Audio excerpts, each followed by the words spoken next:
চন্দ্রকোনার সিমলা গ্রামে সেচমন্ত্রী ডক্টর মানস ভূঁইয়া গ্রামের শিলাবতী নদীর জলস্তর দাঁড়িয়ে দেখলেন, সাথে ত্রাণ তুলে দেন বাসিন্দাদের হাতে। গত ভয়াবহ বন্যায় প্লাবিত হয়েছিল চন্দ্রকোনা 2 নম্বর ব্লকের বসনছড়া গ্রাম পঞ্চায়েতের সিমলা গ্রাম। জলবন্দী হয়ে পড়েছিল সিমলা গ্রাম সহ আশেপাশে একাধিক গ্রাম। সিমলা গ্রামের সামনে রয়েছে শিলাবতী, পেছনে কেঠিয়া নদী। জুনের ভয়াবহ বন্যায় 2 নদীর জল উপচে প্লাবিত হয়েছিল রাস্তাঘাট থেকে কৃষি জমিও। গত কয়েকদিনের টানা বৃষ্টিতে পুনরায় জল বেড়েছে শিলাবতী ও কেঠিয়া নদীতে। বন্যা না হলেও আধিকারিক থেকে স্থানীয় জনপ্রতিনিধিদের নিয়ে এলাকায় শিলাবতী নদী পরিদর্শন ও এলাকায় ত্রাণ বিতরণ করেন মন্ত্রী ডক্টর মানস রঞ্জন ভূঁইয়া।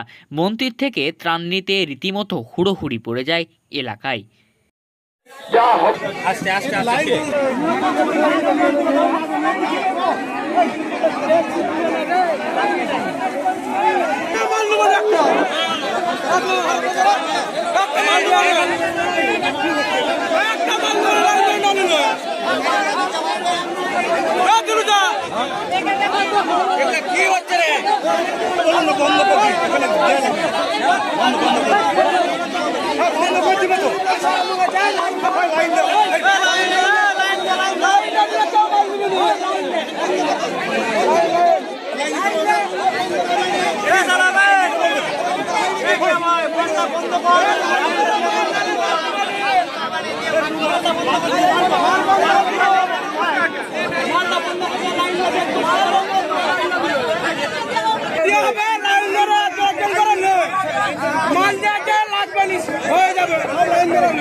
জল কতটা বাড়ছে?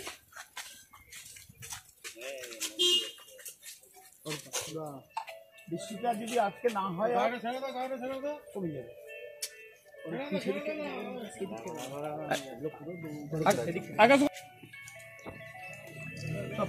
রিলিফটা যেন সবাই 3 বার প্লাবিত হলো, আবার তো জল বাড়ছে, কি বলবেন, কিভাবে কি? আমরা প্রশাসনের পক্ষ থেকে সম্মানীয় মুখ্যমন্ত্রী মমতা বন্দ্যোপাধ্যায়ের নির্দেশে আমরা ঘুরে বেড়াচ্ছি, কাজ করছি। জেলার প্রশাসন, পুলিশ প্রশাসন, ডিএম, এসপি, জনপ্রতিনিধিগণ, বিধায়কগণ, এটা অরূপের এলাকা। আমরা সব সময় পড়ে আছি। 19শে জুন থেকে আমরা চলছে লাগাতার, এবং প্রকৃতি একেবারে বর্ষণ ধারাবাহিকভাবে চলছে। গত বছর জুন মাসে 567 মিলিমিটার বৃষ্টি হয়েছিল। এবছর জুন মাসে 1162 মিলিমিটার বৃষ্টি হয়েছে। ইমাজিন করতে পারছেন?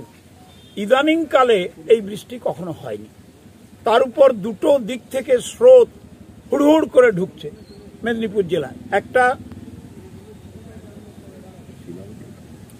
গালুডি থেকে একেবারে জল সুবর্ণরেখা কংসাবতীকে ভরিয়ে দিচ্ছে, আরেকটা ঝাড়খণ্ডের ক্যাচমেন্ট এরিয়া পুরুলিয়া, বাঁকুড়া, হুড়হুড় করে সব জল ঢুকছে শিলাবতীতে এবং অন্যান্য নদীগুলোতে। আরেকটা বর্ধমানের ওই দিক দিয়ে ঢুকছে ডিভিসির একেবারে লাগাম ছাড়া জল। আমরা বারবার ঝাড়খণ্ডকে বলেছি, আমরা বারবার উড়িষ্যাকে বলেছি, আমরা বারবার ডিভিসিকে বলেছি, গালুডি ব্যারেজকে বলেছি, তারা কোনো কথাই শুনছে না। মুখ্যমন্ত্রী নিজে প্রধানমন্ত্রীকে চিঠি দিয়েছেন অন্তত 10টা, গেছেন 4 বার। আমরা কন্টিনিউয়াস আজকে 1.5 মাস 2 মাস হয়ে গেল আমরা কন্ট্রোল রুম থেকে কন্ট্রোল করছি, কিন্তু বৃষ্টি অঝোর ধারায়।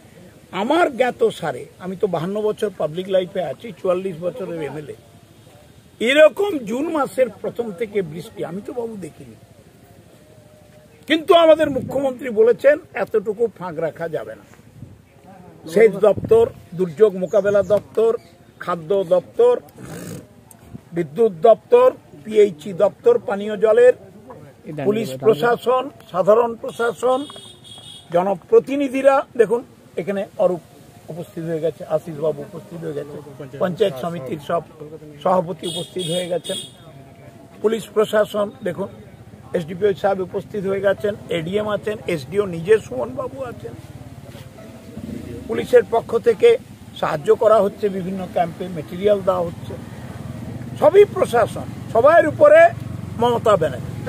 আমরা এই যে জলটা আবার বাড়ছে, গেজ একটু একটু করে বাড়ছে, আমরা নজর রাখছি, ডেঞ্জার লেভেল কাছাকাছি ছোঁয়ার চেষ্টা করছে, নজর রাখছি, এবং এই জলটা নামতে নামতে ঘাটালের দিকে যাবে, সেখান থেকে আর একটু দক্ষিণের দিকে যাবে, আমরা সবটাই নজরে রাখছি।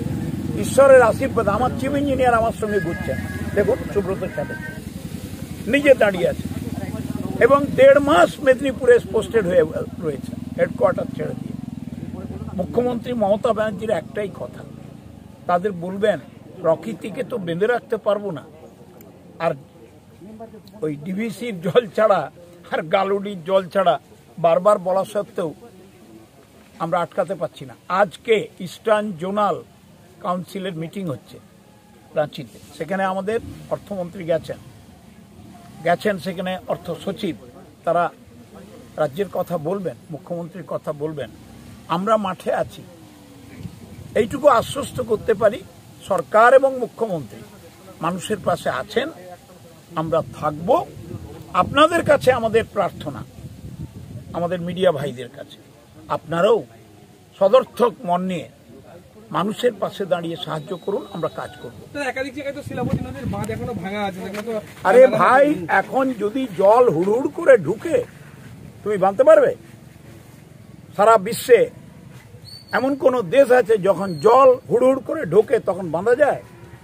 একটু কমলে আমরা এমার্জেন্সি করে দেবো।